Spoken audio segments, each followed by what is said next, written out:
Shyam steel flexi strong TMT बार, ये strong के साथ फ्लेक्सिबल भी है। आपदा मुसीबत कोई भी आए, ये घर को अटूट बनाए। जब टीएमटी फ्लेक्सी स्ट्रॉन्ग, तो घर रहे हमेशा के लिए स्ट्रॉन्ग। ये स्टाइल का मामला है। रूपा फ्रंटलाइन।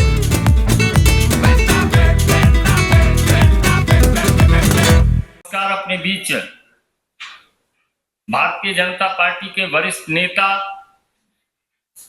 पूर्व केंद्रीय मंत्री और प्रखर प्रवक्ता आदरणीय रविशंकर प्रसाद जी आपको संबोधित करेंगे। मेरा विनम्र निवेदन माननीय रवि जी से है, आपको संबोधित करें। मित्र संजय मयूख जी, सभी पत्रकार मित्रों, आपको सुबह सुबह 10 बजे प्रेस के लिए बुलाया है। ऐसी ही अर्जेंसी थी कि आपको बुलाना पड़ा। कांग्रेस पार्टी बहुत परेशान है, देश भर में धरना देने की बात कर रही है। धरना देने का अधिकार उनका है,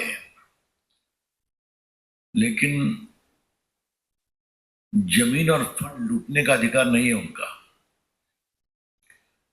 On behalf of the BJP, I wish to clarify at the very outset, though Congress party surely has got the power to and the right to offer dharnas,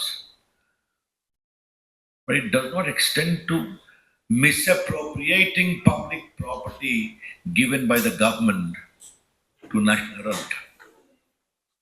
ये समझना बहुत जरूरी है। मित्रों, आज थोड़ा रिकॉल वैल्यू जरूरी है। नेशनल हेराल्ड 1937 में शुरू किया गया था। इसमें 5000 शेयर होल्डर्स थे जिन्हें शेयर खरीदे उसके। तो ये नेहरू खानदान की जागीर कभी नहीं रही है, इस बात को समझना बहुत जरूरी है। और बड़े बड़े लोग जो फ्रीडम फाइटर थे, जो बाद में कांग्रेस के बड़े नेता भी बने, मुख्यमंत्री वगैरह बने, ये सबों ने उसमें सहयोग किया। 2008 में नेशनल हेराल्ड का पब्लिकेशन बंद हो गया क्योंकि वो चल नहीं पाया। उसके बाद कांग्रेस पार्टी ने नेशनल हेराल्ड को 90 करोड़ रुपया दिया था, एसोसिएटेड जर्नल लिमिटेड, जो इसको पब्लिश करते थे। ये जानना जरूरी है कि कांग्रेस पार्टी एक पॉलिटिकल पार्टी है। पॉलिटिकल पार्टी को कई एग्जम्पशंस हैं, आपको मालूम है। तो वो किसी प्राइवेट बॉडी को पार्टी का फंड नहीं दे सकते हैं, इस बात को समझे आप। That is purely prohibited. दिया उनकी बात है, घर की कंपनी थी। अब उसके बाद उसने कहा आपका लोन हम दे नहीं सकते। तो दे नहीं सकते तो एक बड़े इंटरेस्टिंग तरीके से एक कॉर्पोरेट षड्यंत्र किया गया, कैसे ये पूरी संपत्ति आ जाए परिवार के हाथ में। तो जो एक कंपनी बनाई गई यंग इंडिया कर करके, उसमें 38% शेयर सोनिया जी का, 38% राहुल जी का, और बाकी मोतीलाल वोरा और बाकी लोग का था, ऑस्कर फर्नांडिस वगैरह इस टाइप के लोग थे।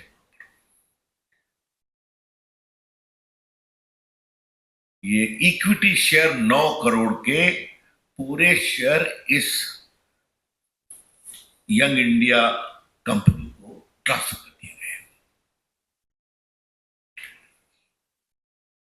ये 9 करोड़ का ट्रांसफर होना बड़ी बात नहीं है।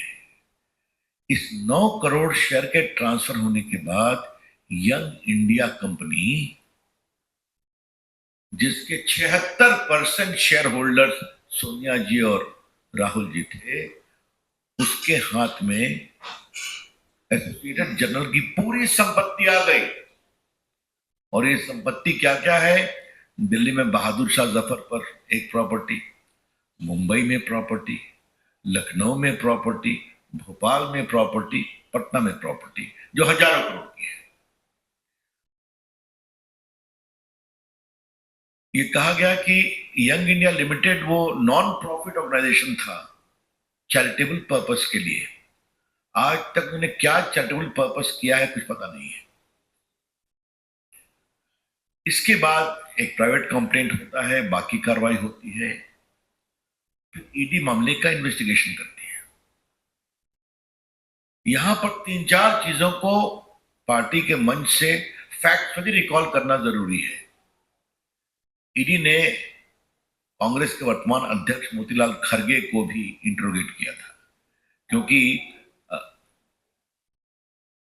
वही एकमात्र थे एम्प्लॉय, मोतीलाल वोरा, सॉरी। तो ये इस बात को समझना चाहिए कि वही एक एम्प्लॉय थे, अब तो नहीं रहे। Thank you Sanjay. उसके बाद पवन बंसल थे, उनको इंट्रोगेट किया। फिर सोनिया जी और राहुल गांधी को भी इंट्रोगेट किया कई घंटों तक। स्वाभाविक कोई जवाब नहीं था। और ये जो 90 करोड़ बकाया था, इसका हिसाब क्या किया जाएगा? तो 50 लाख रुपया दे दिया गया स्टेट जनरल को और सारा लोन राइट ऑफ हो गया नेशनल हेराल्ड को प्रकाशित करने वाली कंपनी का। एक बात है, कॉमर्स में इस परिवार का जवाब नहीं है। 50 लाख में 90 करोड़ की संपत्ति प्राप्त कर लेना, 90 करोड़ राइट ऑफ कर देना और हजारों करोड़ की संपत्ति का मालिकाना हक प्राप्त कर लेना। और दूसरे सदस्य जो मेंबर हैं 3 करोड़ में जमीन खरीदते हैं हरियाणा में और कमर्शियल यूज हो जाता है और 58 करोड़ रुपए में बेच देते हैं। तो ये तो इस देश को सीखना चाहिए कि ये जो गांधी मॉडल ऑफ डेवलपमेंट है, इसलिए मैं इसको गांधी मॉडल ऑफ डेवलपमेंट कह रहा हूं। गांधी जी